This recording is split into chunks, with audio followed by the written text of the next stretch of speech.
Braxton, and this is Weapons of Mass Destruction.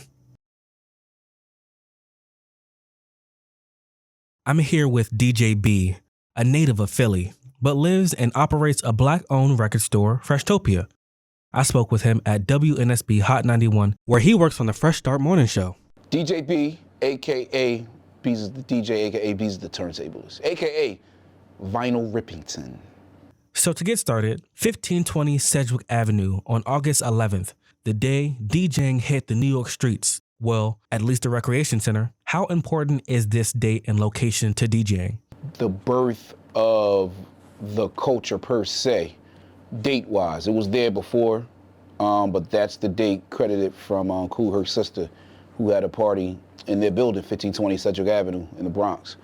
And but DJing was out before that. And basically, in the hip-hop culture, there's four elements.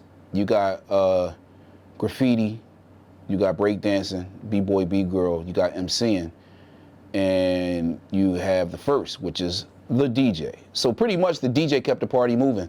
And before hip-hop, there was no hip-hop records, so what was they playing you as? Soul, funk, disco.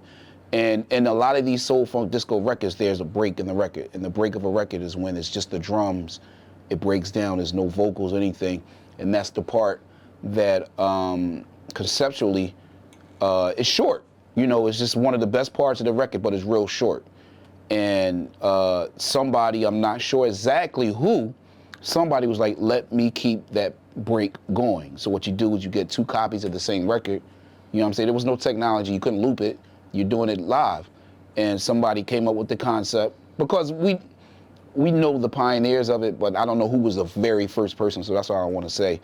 But again, shout outs to the fathers, Kool Herc, shout outs to Grandmaster Flash, shout outs to Bambaataa. But anyway, somebody came up with the concept of keeping that break part of the record longer. And then what happened is, it's just the break, and it's the get down part, and people just groove into that part, and then that's where B-boy, B-girl come from, because they're break dancers, and the break boy and the break girls was dancing to the break of the record. And then since it was silent, there was no words, somebody picked up the mic and they did announcements at that time. You know, hey, big shout outs to Braxton, you know what I'm saying, happy birthday, you know what I mean, Richmond 804. But then somebody decided to make that rhyme in a rhythmic fashion, and then rapping became. Who is DJ Kool Herc? Well, Kool Herc was the one who, even when that party, August 11th, 1973 happened, it wasn't called hip hop yet. It still wasn't called hip hop, but he was known just from, you know, he was known as a DJ, originally from Jamaica. So he brought that Jamaica toasting type DJing to the States. And he had there was a party for his sister, a back to school jam, for his, that his sister threw in the basement of 1520 Sedgwick Avenue. He was the DJ, and from that, it started to get more recognized. Now, they was doing it before then, but I mean, this is the recognized date of that. So Kool Herc is known as the father of hip-hop culture. What are some other notable DJs people may know and are important to DJing? Africa Bambaataa for introducing different sounds to DJing, like from different genres, you know,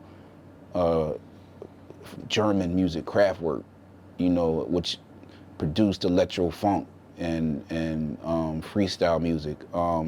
Shouts to Grandmaster Flash, who came up with a concept of keeping the breaks going pretty much on beat. Now again, some songs, the break was like maybe 2 bars, which means it was and then the words come back in. So you had to be kind of quick to keep that break going, and Flash was the name Flash. He was pretty quick with it, and he also he went to school for engineering, and he also take credit for coming up with a cue system on the mixer, which meant you could preview one turntable without anybody else hearing it, while the other turntable was playing with everybody else hearing. So you could pretty much cue up that next record to come on beat on time.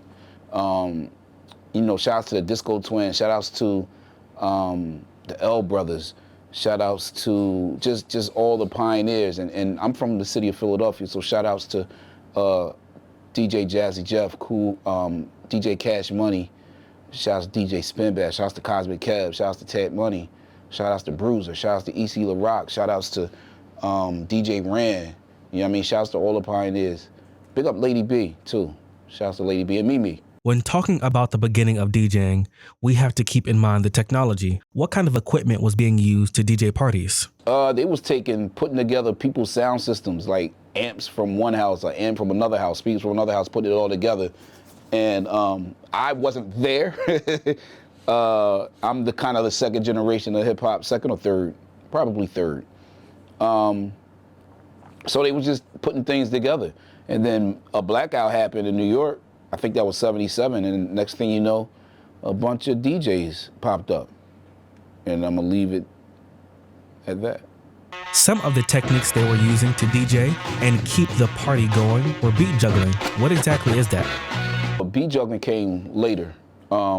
Keeping the break going was really just keeping it on beat. So you got this song doing this, boom, boom, boom, boom, and then with your cue, you're lining up to have the next record do the same thing at the same part, and just really extending that.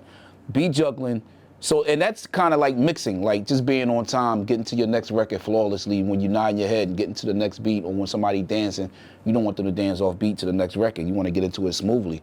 So as DJing progressed, you start, scratch. Shouts to Grand Wizard Theodore, credited for creating a scratch when he was in the house practicing DJing, and all of a sudden his mom was calling him, and he stopped the record with his hand and let it go, and then in a rhythmic fashion, and that's where scratching came along.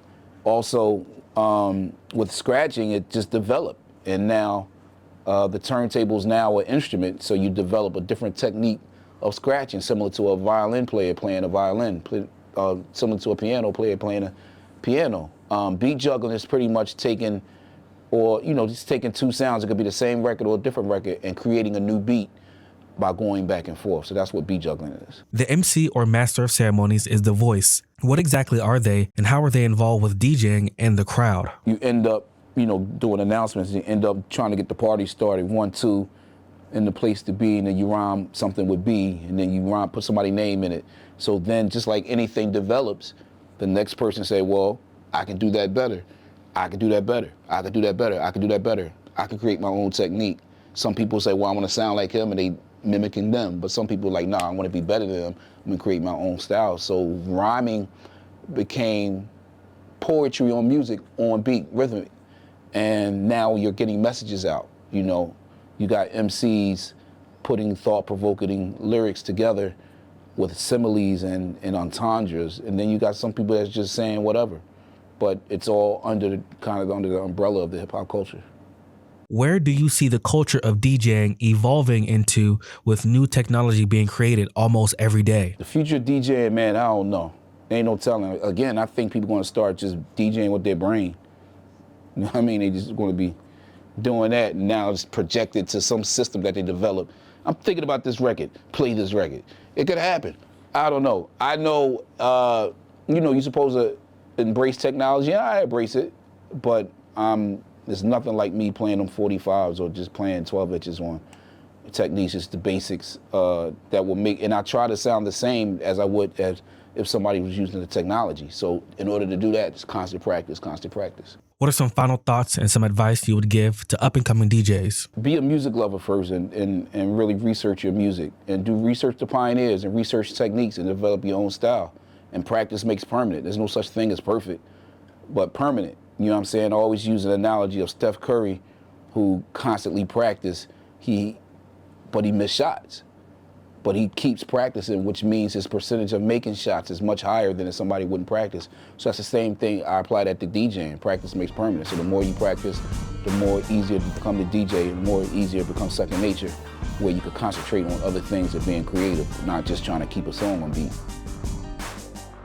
Peace, what up? It's DJ B, owner of Fresh Radio, owner of Freshtopia, the record store, one of 29 black-owned record stores in the country. We're located in Norfolk, Virginia. You tuned in to Weapons of Mass Destruction. Shouts to all my DJs and turntables.